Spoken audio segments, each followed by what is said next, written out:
Welcome to a Hot Topics in Cosmetic Medicine. I'm Dr. Anthony Youn. This is a Doctor Youn Show, and this is a recurring theme that we do throughout the year, maybe every 6 weeks or so, where we talk about various hot topics in cosmetic surgery, cosmetic medicine, dermatology, plastic surgery.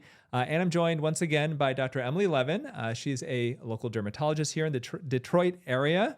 Thank you for joining me again. Thank you for having me. I love being here. So we're going to talk about some really interesting topics, including the triangle of death. We're going to talk about, best way to say it's a plastic surgery genocide, which is what Jamie Lee Curtis called it. We're going to talk about misconceptions with sunscreen. We'll talk about injecting filler into men's nether regions and a whole lot more. So let me once again introduce Dr. Emily Levin to the Dr. Youn Show. Thank you once again for joining me. Yeah, love being here. So I know a lot of people probably know you by now, people who've been listening, but for newer listeners, can you explain kind of your background and what you do in practice and stuff? Yep, I am a dermatologist in private practice in the suburbs of Detroit, Michigan, and Southeast Michigan. And I mainly practice general dermatology, full body scans, skin cancer screenings. I do a little bit of surgery as well, excisions of skin cancers. And then I also have a medical spa, so I do a lot of cosmetics. Cool. Yeah.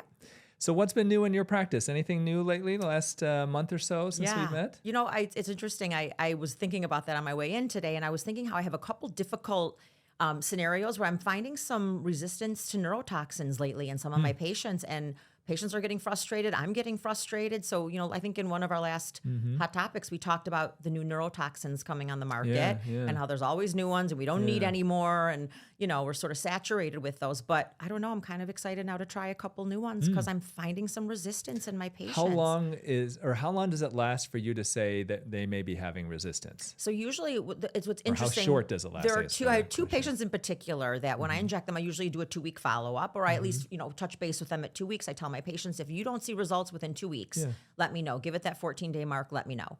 And I've had a few patients that no matter what I inject them with, all the different brands of neurotoxins, it works for their glabella and periorbital, but not their frontalis or their forehead area. And I have two patients whose foreheads are completely resistant. 2 weeks, there's complete movement. When they don't have movement elsewhere. I'm perplexed in my 25 years of injecting. You've tried all the different ones that All are of them. available? Oh, wow. And it's in one patient, it barely works in the other locations as well, but there's a little bit of an improvement. In the other patient, it works completely in the two other areas, not the frontalis muscle. That's interesting because you would think that if they have antibodies to it, then it shouldn't work in any part of their face. But I know. why is it just the forehead? I don't know. I'm very perplexed. Have you seen Tony. anything in the literature on that? I have not. I've been looking and I have not. So, and I don't know, maybe it's injection technique in that area for me, although, you know, I do multiple cases of Botox or neurotoxins a day and it's not a problem with anybody else. Some people say that if you take a zinc supplement, that can potentially prolong the effects of Botox. Yeah. Now, whether it would help in this situation, I'm not sure. But try it it. would be a simple, easy thing to consider. Yeah, because these two patients are frustrated. I'm frustrated. I want them to have a smooth forehead, and we're trying, but I don't know. It's interesting. The resistance is kind of perplexing me a little, especially in that one we do area. the same thing when we see this type of thing, is we would then switch them over to Dysport or to Daxxify. Tried, Yeah, and sometimes, you know, that's one reason why I'm not a fan of the kind of prejuvenation, like injecting Botox in people who are in their teens or early 20s, because you never know. I mean, you know, you do it when you don't need it.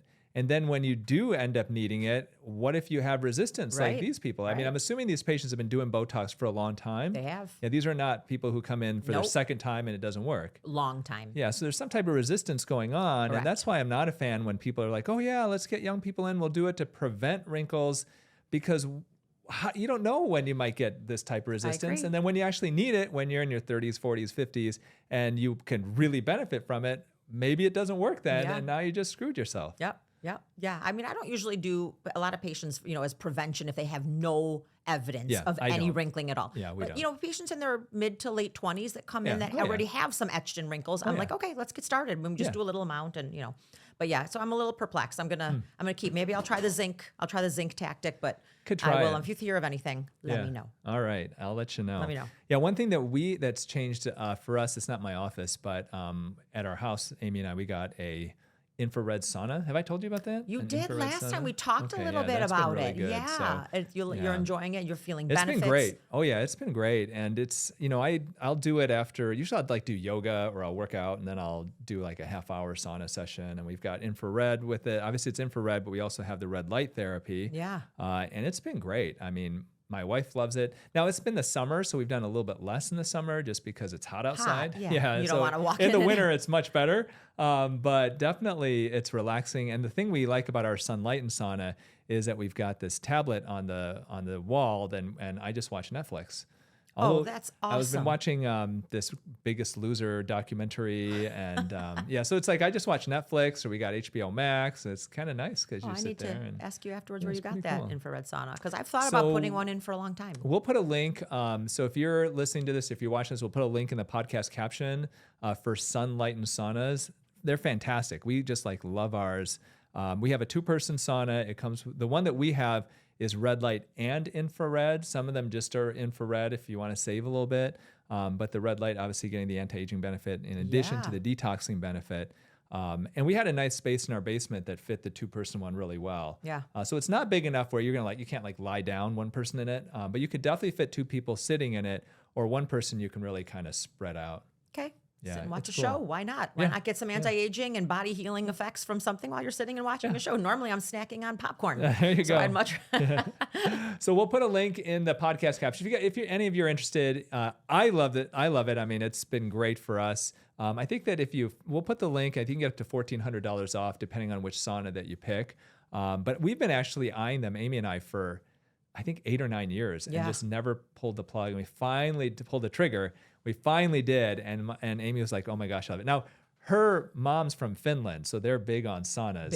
And so they're really excited that It's also now colder we're in Finland. actually Do you sauning. guys go in it every day? I mean, is it an everyday thing or a You couple can. times a week? Yeah, in the wintertime, Amy was doing it every day for a while. I try to go maybe every other day. Now in the summer, I'm lucky if I do it 3 times a week just because of time and stuff. And we've been gone a lot. But throughout the week, I try to do it maybe 3 times a week, which I think is good, maybe more. All right, well, let's get into some of these hot topics in cosmetic medicine. And the first one I kind of teased a little bit. And let me go ahead and read this interesting article. I popped a pimple in the triangle of death and ended up with a deadly infection. Popping a pimple may seem harmless, but one woman is urging people to be careful after she ended up in urgent care after squeezing a blemish in the deadly triangle of death. Alicia Monaco recently revealed on TikTok that she tried to pop a cyst pimple just below her nose, but ended up in urgent care when the area got infected. The triangle of death. Where the zit was located is the area between the top of the nose bridge to the sides of the mouth. According to Cleveland Clinic, it's one place where you should never pop a pimple, as it can lead to an infection in your brain. In her now viral video, Monaco explained that she popped the pimple, and within 4 hours, things got steadily worse as the area swelled and it became painful to touch. Within hours, Monaco's condition had worsened and she developed symptoms of facial paralysis, so she knew that she needed medical help. I woke up 4 or 5 hours later and I just jumped up out of my bed because I could feel that I couldn't even smile on that side of my face. My eye was a little bit swollen, getting blurry. My ear was all foggy. Monaco went to urgent care where she was prescribed 4 medications to treat the infection, with it ultimately taking 3 days to fully recover. Mariana Karasik, MD, told the Daily Mail that the danger-death triangle is located on an area of the face that has a unique blood supply which communicates closely with the brain. So if we pick a pimple in this danger zone, we may cause bacterial infection from the infected acne cyst to spread deeper into the skin and into this vulnerable bloodstream. This can cause infection of brain tissues and potential cavernous sinus thrombosis, or clot of the major vein of the brain, she continued. This can present as fever, headache, visual changes, and facial paralysis. To avoid complications, Dr. Lagerfo, who is a dermatologist, said not to pop, squeeze, or use any sharp objects to drain pimples or cysts in this area, suggesting using appropriate topical treatments instead. So this is the triangle of death. Now, when you see patients with acne, do you tell them, and you know that they're popping their pimples, do you tell them to stay away from this triangle of death? Well, I mean, with the famous last words from a dermatologist, cliche, but I tell them don't pick, period, anywhere. Okay. I mean, of course, the triangle of death, that area is not only is it have a direct blood supply that can kind of, that can be directly connected to the sinuses and potentially the brain, but there's a lot of bacteria on people's noses and around your mouth. So that whole area is a high risk area for normal skin rashes and infections and perioral dermatitis, as you know. And so certain types, it's a very high risk area for infectious things to happen. And I have seen some really bad cases of people that are, have picked things or even just developed an infection from a pimple that they haven't picked in those areas. It's not common. Don't want to freak out the audience at all because it's rare. Yeah.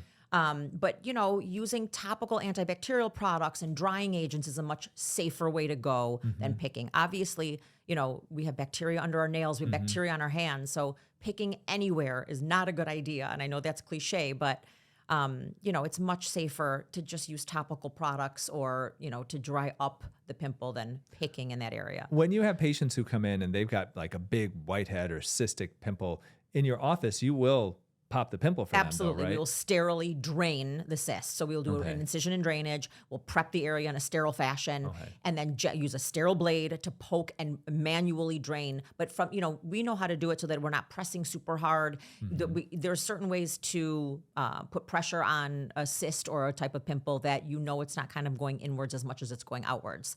So, and we just do it in a sterile way. So I've never had someone that we've done that to have this bad of an infection. Have you ever seen somebody with these types of symptoms in this triangle of death where they get an infection from popping a pimple there and they actually end up having to go to the hospital or anything like that? They have not had anyone tell me they've gone to the hospital from that, but I have seen people catch it a little bit before that where it's kind of they started to pop a pimple in that area and now they have like a facial cellulitis, which is a deeper infection of the skin. And then usually if I catch it at that point, we can put them on antibiotics or drain the cyst that's there manually and catch it before it gets that bad. So I've never actually had anyone tell me they've gone to the hospital from it.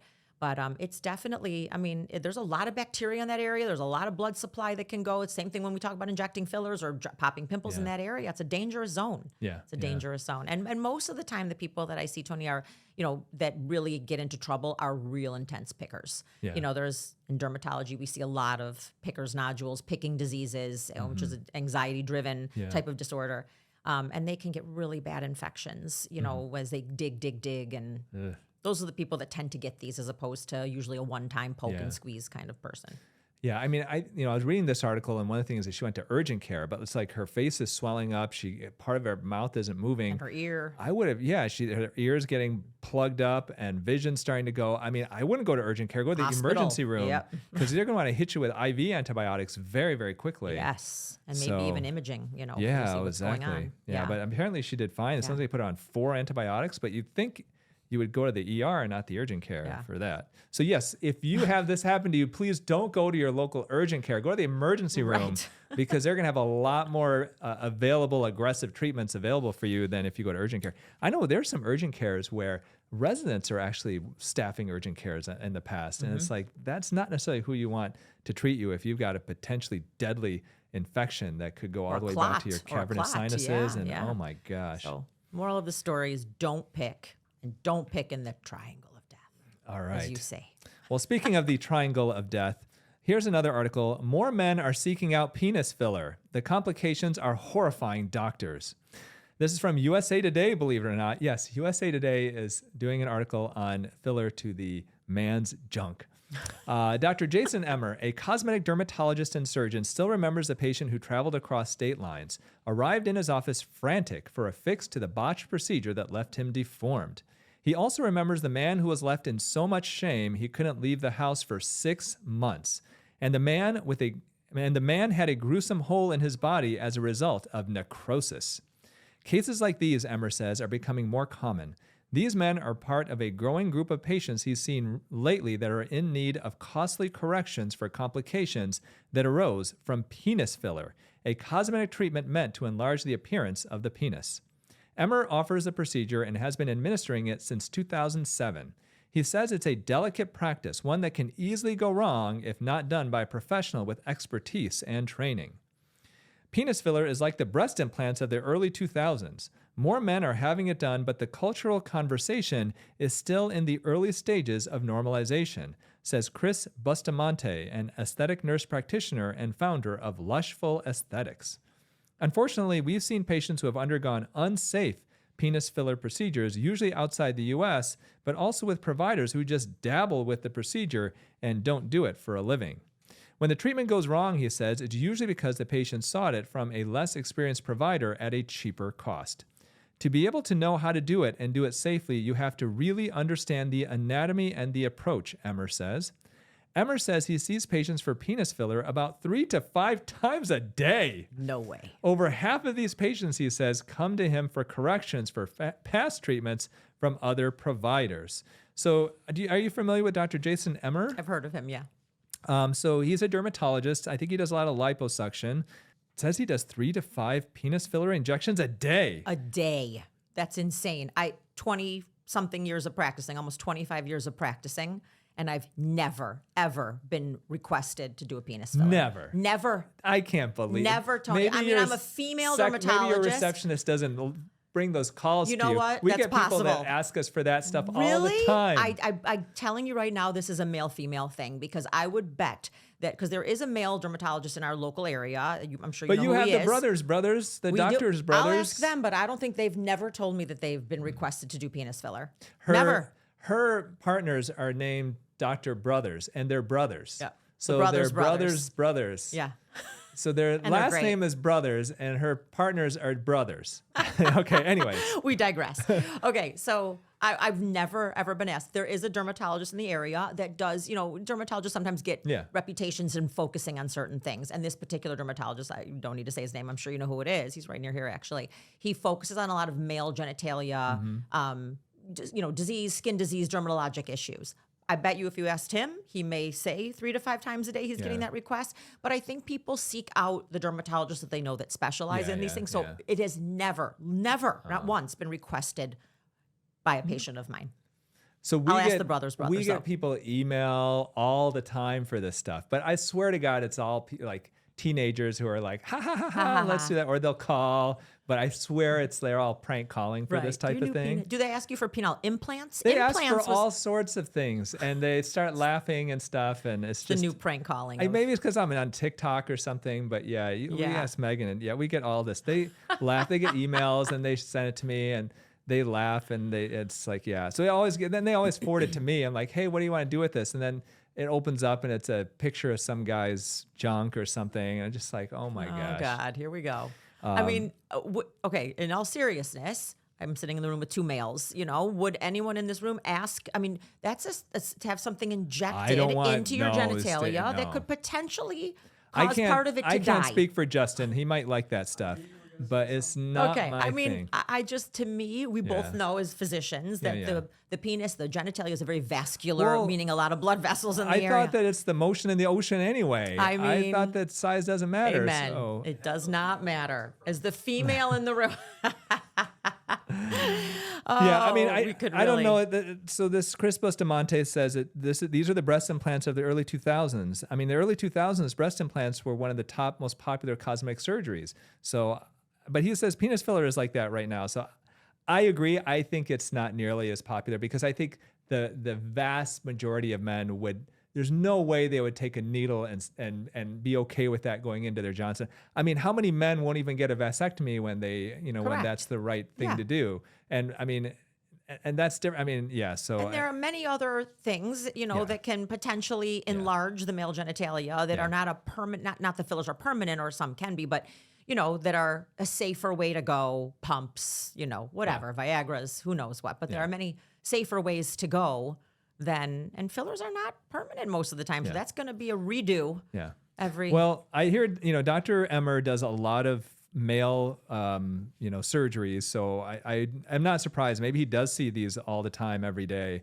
He does have a really good reputation. I know he does a lot of liposuction too. Mm-hmm. That's where I think he's known for like a lot of the abdominal etching and all that type of stuff. So we could do a whole, our last podcast, we talked about how Ozempic penis, Ozempic makes your penis look bigger. So Emmer could do like a whole make your penis bigger Dr. triad Jason, here. come on. We'll get you on. We'll talk about it. Yeah. Otherwise, liposuction. If you're interested in if you're a guy is interested, you are a guy or your guy is interested in getting injected, call Dr. Emmer because he does these and he's got a good reputation. So do not call Dr. Emily Levin. Yeah, yes. She's never done it before. Or try and the does brothers, not want to start on you. The brothers. Yes.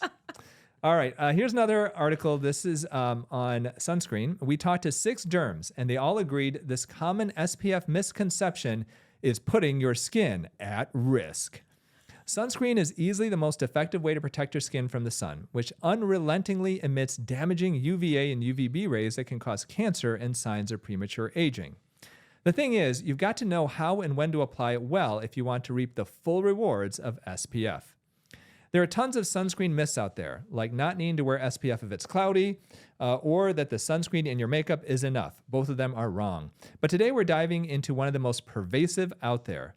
And the myth is that if you wear a high SPF, you don't need as much. One of the biggest sunscreen myths is that if you apply a higher SPF, like a 50, 75, or even 100, you don't need to apply as much or as often. So that is a myth. I'd love to hear your thoughts on it. So some people basically thinking that, hey, I've got an SPF 50. Dermatologists say I only need an SPF 30. So I'm just going to apply it much lighter because 50 and it'll maybe give me an SPF 30 protection. Is that true? It is certainly not true that you need to use less of or reapply less often if you use a higher SPF. So how I like to describe it to people is like if they can picture a graph, sorry to get scientific, but a graph of a curve. And from SPF, 4 to 8 to 15 to 30, that curve of increased protection is very steep. You get a significant increase of protection as you go up to 30. Once you hit 30, the curve gets a little, kind of plateaus a little, but is still increasing and going up. So you are still getting increased protection from 30 to 50 to 80 to 100 to, I think 110, I don't even know what the highest is now, 110 or something like that.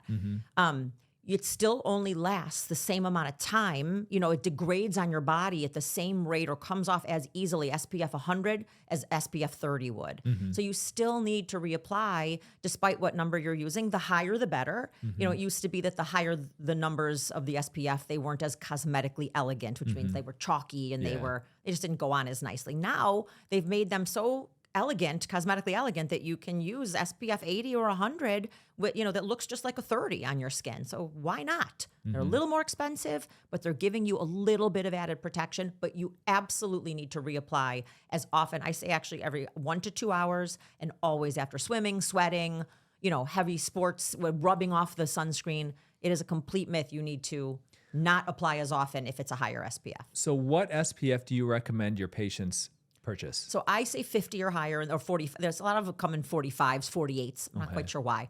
But I recommend a 45 to 50, especially in the summertime. If you're going to be in direct sunlight anywhere, on a vacation, high strength sun, I would definitely be 45 or 50 or higher.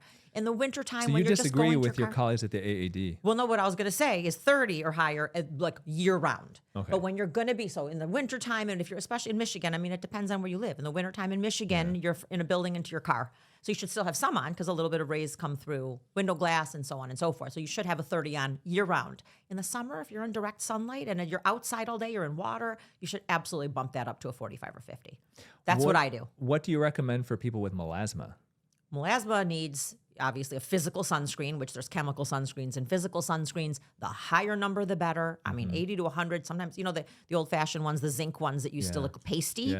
I mean, they don't look pasty anymore. So you recommend your melasma patients go higher? Higher, and just stay out of the sun. I mean, there's, you get reflection. Melasma is a tough one. That gets triggered no matter what sunscreen you have on. But the higher, the better. That's a tough condition to deal with. I know people, I'm sure, ask you all the time, but Dr. Levin, I need my vitamin D. So what is your recommendation then as somebody who says, hey, wear sunscreen every day, for somebody who says, yeah, but I'm vitamin D deficient, what do I do? I say eat it. That's my literally 2 words about vitamin D. You can eat vitamin D and you can get the active form of vitamin D from your diet or supplements, period. You do not need to be out in the sun to activate vitamin D to make your body absorb it. You can take it in the form of a vitamin or you can eat it in the form of your dietary, and you can look up sources of vitamin D. But You don't need to get active vitamin C from sun only. It is not the only source. We all get a little bit of sun exposure anyway, but if you are vitamin D deficient, take supplements. I take vitamin D every single day. My kids take vitamin D every single day. We live in a climate where we don't get a ton of sun. So take vitamin D supplements or get it in your diet. The foods rich in vitamin D are usually healthy foods anyway. So literally 2 words people say I should lay out in the sun to get my vitamin D. I say eat it. All right. Eat it, my friends. Eat it. Eat it. Eat your vitamin D. All right. So this next one is interesting. So Jamie Lee Curtis slams plastic surgery for causing the genocide of a generation of women. We have wiped out a generation or two of natural human appearance, the Freakier Friday actress added.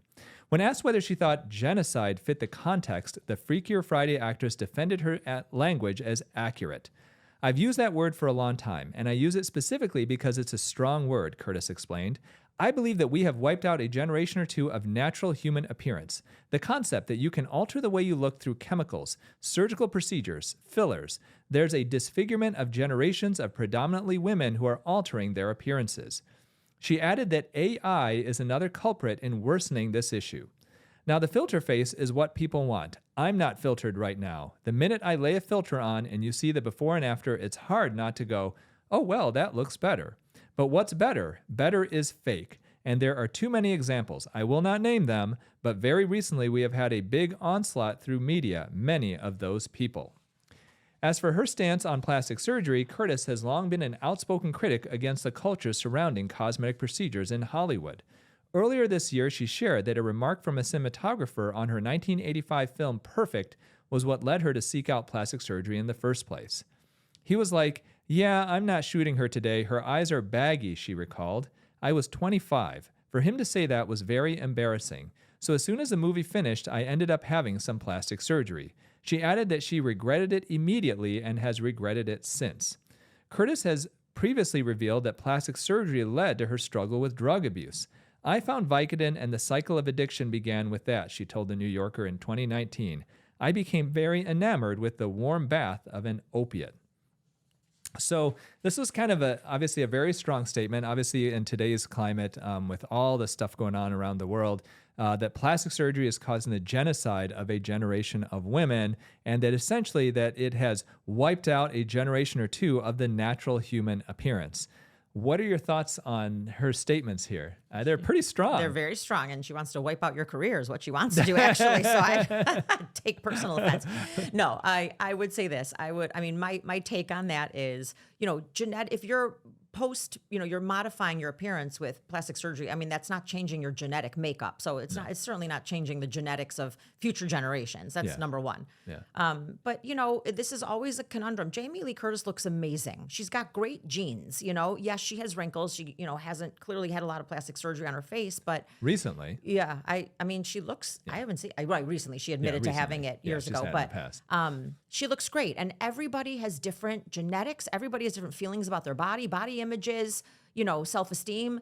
And I just don't think there should be judgment. I don't think there should be judgment. I think everybody should do what they are comfortable with their own body. When she's talking about a genocide, you're not changing future generations' appearances based on what you're doing from a cosmetic standpoint now. Yeah. So, we could go on forever about this. What's caused the social media, all these things, but I just don't think anyone should judge. No one should judge what people do to their own bodies. I feel, and I've seen her in her fantastic in certain roles lately. She was in amazing. The Bear. She was great Incredible in The Bear. Did you see the movie she was with Pam Anderson? It's like a showgirl movie. Oh. Yeah, that one. She was really good.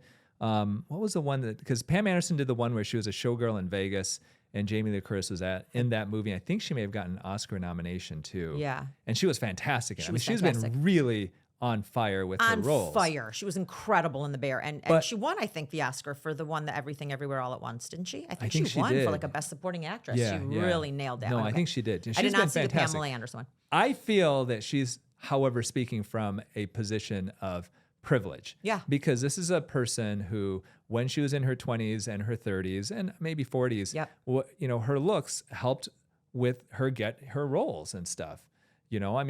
She was in roles where she was, looked at as a sex symbol and stuff. And so she benefited from that for many decades, really. And now that she's on the other side of it, and she's playing roles that are not necessarily considered sexy roles and stuff like that, and she's killing them, obviously, it's kind of easy for her now to say, hey, let me now take down all these people who are doing these things, when it's like she was in that position before and wasn't talking this way back then. Correct. I think that's an excellent way to look at it, So actually. I think it's easy now in that position of privilege where everybody loves you, you're hitting great on these roles as an older woman, and obviously fantastic actor, a lot of talent. But at the same time, like, she didn't go through her career doing all of these types of roles. Correct. I mean, she didn't. And so I do think that they're definitely, and some of that, maybe she's upset that she did all those roles and that she was considered a sex symbol, and maybe now she regrets it. I don't know. But yeah, I feel like it is a position of privilege to judge other people who maybe are in that position she was 20 years ago, and are doing some of the things that she did back then. Yeah, I completely agree with that. That's a really good way to look at it. And I even sort of mean that for like a position of privilege with genetics as well. Like some people are just naturally, what our society considers beautiful and age beautifully without really needing. So it's also, and she's one of them. She, she was, when she was younger, she had, beautiful body, beautiful face, still does, but she, again, that's a position of privilege, even from a genetic standpoint. Yeah, no, I So totally both. agree. I agree with that. I think that's a good. All right. So next we're going to talk about a very straightforward treatment that we do, but I think there's a lot of question marks as far as how much we should do. So this article is Experts Reveal How Often You Should Exfoliate Your Face for Glowing Skin. Exfoliation is an essential part of any skincare routine. Removing dead skin cells can help revive your skin texture, unclog your pores, and make it easier for your skin to absorb products like lotion, explains Alexander Witkowski, a board-certified dermatologist. It also encourages cellular turnover when your body produces new skin cells to replace old ones. One of the most common mistakes people make when exfoliating, one of the most common mistakes people make when exfoliating their faces? Overdoing it, says Pravisha Patel, a board-certified dermatologist. And the other 3 dermatologists we spoke to agree. When you exfoliate too often or use products that are too harsh, you're not doing your skin any favors. This can make your face feel dry, tight, and itchy, and it might even cause a breakout. So how often should you exfoliate your face? According to this article, if you have dry or sensitive skin, you should exfoliate 1 to 2 times a week or less. If you have oily or acne-prone skin, you should exfoliate 2 to 3 times a week or more. Combination skin, you should exfoliate 1 to 2 times a week, as the same with mature skin, 1 to 2 times a week. What happens if I over-exfoliate or under-exfoliate? Generally speaking, over-exfoliating can irritate or even damage your skin, whereas under-exfoliating can often leave you with lackluster results. The skin may look dull, feel rough, and have clogged pores and pimples. So let me just, before we go to the last part of this, I want to ask, do you agree with what they say about how often you should exfoliate your face? If you've got dry or sensitive skin, 1 to 2 times, 1 to 2 times a week if your skin is dry, sensitive, combination, or mature. And then oily or acne prone, 2 to 3 times a week. You recommend them exfoliating more if they're oily or acne prone? Yeah, well, I basically the general consensus, and I agree with, is 1 to 2 times a week. Okay. When certain acne patients are on exfoliating medicines anyway, topical medicines, or sometimes like Accutane is obviously thins your skin, so that's kind of naturally a thin skinning agent, which a thin skinning situation where you don't have to exfoliate as much. Everybody's situation is different, but on average, 1 to 2 times a week, no matter what your skin type is. Do you have a preferred method of exfoliation? There's mechanical, there's chemical. Yeah, I do both. I always like to talk about what do I do for myself as a dermatologist. I do both. I like both mechanical, where you can use fine beaded, abrasive material, but again, you want to always look for a very fine grain. You can even make these at home with salt and sugar and things like that. Very mild scrubby. Anything thicker, a bigger bead is going to be too harsh. Yeah. But I like that. I do that once a week. And then I also have a chemical exfoliator, which has glycolic acid in it, like a high strength glycolic acid in it. You can do it. I have one that's in the form of a cream that I put on, and overnight I get an exfoliation. You can do it in the form of a pad or a chemical peel that you can do at home. Any type of alpha hydroxy acid, but a high strength glycolic is my favorite. I do one each time a week. I do the topical mechanical exfoliation once a week, and I do the physical, Mechanical and the chemical. Thank you. chemical. I blinked for a minute. Sorry about that. But yeah, that's what I do at home. And it varies. Sometimes some weeks I feel like I need a little bit more. If I'm wearing a lot of sunscreen that week, if I feel like it's winter, my skin is really dry and I'm noticing flakes, maybe I'll do it 3 times a week. So for somebody who's listening to this and they say, hey, I would love a recommendation of a specific product that they could do for chemical exfoliation, what would you recommend? I really like the Zeo line. It's called Zenobaji or Zeo product skin line. I know you sell it in your office. I sell it in mine and on my website, and you do too. They have two products. One is called an exfoliating polish that I use that comes in a little jar, that's really and that's nice. my mechanical exfoliation. And then the chemical one, they have something called an exfoliation accelerator, which is a high potency glycolic acid. So I use that once a week, and I use the mechanical one, the grainy polish. I also have one called a dual action scrub that's a little bit more for acne prone skin that has the mechanical beads in it, but it also has a little bit of other salicylic acid in it, so more acne prone skin. But some acne patients are on tretinoin and, other things that can be exfoliating. Tretinoin or tretinoin can thin your skin a little bit. So maybe they don't want to exfoliate as much. It's really, you have to tailor it to how your skin feels and looks. It's not a set thing for everybody. But I do it once to twice, sometimes 3 times a week. Sometimes I miss a week and my skin looks kind of glowy that week and I don't do it. So I do it when I feel like I need it. Yeah. We have our Youn Beauty Advanced Exfoliating Cream. So that's a mechanical exfoliator. Very similar to the Obagi one that you mentioned before. I've used the Obagi or the Zeo one that I've used as well. I think that's really nice. For me, I use our Youn Beauty one. It's a mechanical exfoliator. I think it's very gentle, but it's enough to where, and what you want to do in general is you want to cleanse your skin, dry your skin. If you're gonna tone, then apply the toner. And then after that, basically you do the toner after you exfoliate. So you want to cleanse your skin, and then on skin that is slightly moist but not necessarily wet, you want to go ahead and take that the Grainy. scrub, and then go ahead and basically just massage your face with it. And then you want to rinse that off, and then you go with the toner and then serums and stuff like that afterwards. And that's something that we have, our advanced exfoliating cream, that people really like. I like that. And a lot of times, if you haven't exfoliated in a while, you can actually feel your skin actually feel softer, feel smoother after literally just one treatment sometimes.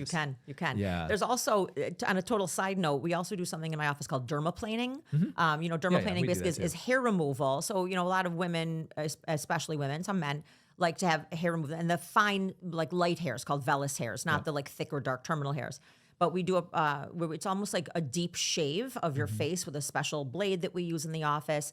And that does exfoliate all your dead skin off as well. So it's mainly targeting the hair, but it can really do a nice deep exfoliation, as can a chemical peel and things like that. But I love doing the dermaplaning because I get my mechanical exfoliation plus the hair goes away. It's lovely. I'm glowing more than anything after that. So you can also buy dermaplaning blades just at the drugstore. Those can do the same thing. Or you can do what I do and just use my razor. Same thing, just shave your face. Yeah, you could just shave your face. Technically, but it's the same don't do a thing. mechanical bead exfoliation after you've dermaplaned, because I have had a couple patients come in, as this then you get article irritated. alludes to, that they can get really irritated if you over exfoliate. It's better, honestly, to under exfoliate than over exfoliate. Do you remember when they used to have those exfoliating, sometimes it would be in cleansers, or sometimes they'd be exfoliating creams with actual plastic beads in them? Yes, plastic beads. Thankfully, the environment has completely eliminated gosh. those. They were big beads, like big plastic. And there were people who would claim that they would get some of them stuck in their pores and stuff sometimes. And because it's plastic, it's not organic, it doesn't break down or anything. Nope.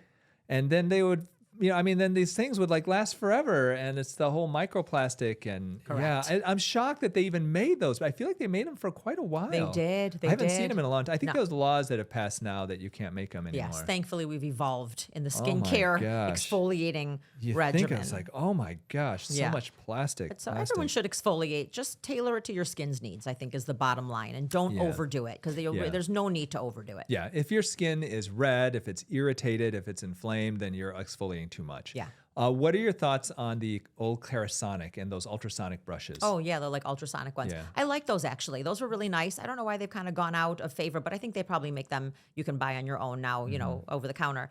An ultrasonic brush, vibrating brush. I think the problem with those is that people would use them every day. Yeah. And then it's too much. Yeah. Yeah. And I don't think they were deeply exfoliating, but they also harbored bacteria on them and so exactly. on. So I don't love any of those spongy or reusable things like that, because they do harbor bacteria, and then you would lead to more skin infection than good. So is it better to exfoliate in the morning or at night? Does not matter. It does not matter. I know Oh, this one says they recommend a dermatologist. I do disagree. It does not matter. A derm fight here. I keep my exfoliating, for what it's worth, this dermatologist, I keep my exfoliating bead one, my mechanical one, in the shower. And once a week, I do it in the shower. But do you shower in morning or you shower at night? Sometimes midday, sometimes morning, sometimes night, whenever I'm feeling it. And then my mechanical one, my chemical one, my goodness, the words are killing me today. The chemical one, my glytone or my glycolic acid one, I put on at bedtime because it does feel a little bit more rejuvenating and really penetrates when you leave it on for a long period of time, which is overnight. Yeah. But mechanical exfoliation doesn't matter. It doesn't matter. Maybe if you're leaving one on or doing an overnight chemical peel, overnight's better just because it's got a longer contact time. If you're gonna exfoliate, I mean, you're gonna get better penetration of the next product you put on your skin, and if that's an active, then it's best, and usually the actives you put on at night anyway. So correct. I would think, So here it says all four experts they spoke to agree you should exfoliate your face at night. This is when your skin works to rejuvenate itself, explains Dr. Jeffy. Research suggests that cellular turnover peaks at night, meaning your skin works to repair itself and produce new skin cells while you sleep. Exfoliating at night is also a great way to remove the dirt, sweat, and makeup that's built up on your face during the day, says Dr. Patel. So you disagree with them, but I kind of agree. It is. It really doesn't matter. I mean, your skin is rejuvenating all the time. But to address one other random myth that has to do with both of these articles, or the myth plus this exfoliating. This and the penis injection article? No, not the penis injection. Don't exfoliate your penis. Yeah, that's not something I wouldn't do. No, you don't need to do that. No, that people always ask me, it's a common question I get, is that when you're exfoliating or using these products, am I sun sensitive? Should I not go out in the sun? This and that. Yeah, good yes, question. they do exfoliate your skin and give you a little bit of a thinner layer, but if you're good about wearing your SPF 30, 45, 50 or higher, you can exfoliate once or twice a week. It's not going to make or break you being out in the sun, or your amount of sun exposure that you can have. As long as you are good about wearing your sunscreen, I exfoliate a couple times a week. I'm out in the sun. I wear my sunscreen, reapply it. It's not a problem. All right, my friends, exfoliate 1 to 2 times a week if you've got kind of normal or sensitive skin. If you've got really oily skin, you can do it up to 3 times a week, but don't do it anymore so that your skin isn't irritated. So how can people learn more about you, Dr. Emily Levin? Where's your practice in, and how can they find you? Yep, my practice is in Bingham Farms, Michigan, a suburb in southeast Detroit, southeast Michigan. My website is www.nw-derm.com. It's called Northwest Dermatology Group. And then our social media on Instagram and Facebook is NorthwestDerm_Covet Med Spa. And we'll put all these links in the caption of this podcast. If you'd like to learn more about Dr. Levin, she's one of our area's premier dermatologists. She, Dr. Levin, and the Dr. Brothers, who are brothers, also see them. They're great. Actually, my family sees them and love the Dr. Brothers as well. So I want to thank you all for joining us for this podcast. Once again, if you've been enjoying this podcast, if you could leave a rating or review on iTunes or Spotify, wherever you get your podcasts, every week we'll give a quick shout out to somebody who does. And as always, I'm Dr. Anthony Youn. This is the Doctor Youn Show. Thank you so much for watching. Thank you so much for listening. Remember to eat real food, use clean skincare, and auto-rejuvenate before you operate.